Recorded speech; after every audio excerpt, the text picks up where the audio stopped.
সেইখন চালনা কৰিছে কিয় হে মধুসূদন? আপোনাৰ কৰ্তব্য তেন্তে মইহে সৰাব লাগে।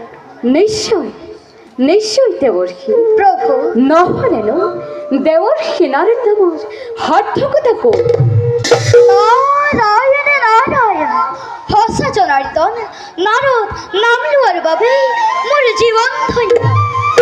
প্ৰভু নাভি পদ্মৰ পৰা ব্ৰহ্মা সৃজন কৰি প্ৰজাপতি প্ৰজা সৃষ্টি কৰিলে, কিন্তু প্ৰজা যেনিবা তিনিওলোক উপচি পৰিল।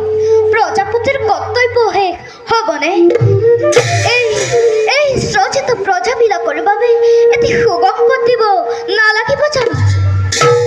যদি মই প্ৰত্যেক হ'ব লাগে তেন্তে দেৱৰ্ষি ত্ৰৈলোক্যত বীণ বজাই বজাই নাৰায়ণ নাৰায়ণ কৰি ফুৰাৰ লাভ কি?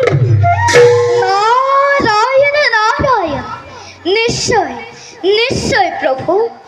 জগতত ভক্তৰতি অপূৰ্ব নিদৰ্শনৰ নিশ্চয় প্ৰয়োজন। সেই নিদৰ্শনকে লৈ ভৱিষ্যতে মানৱ সমাজে যাতে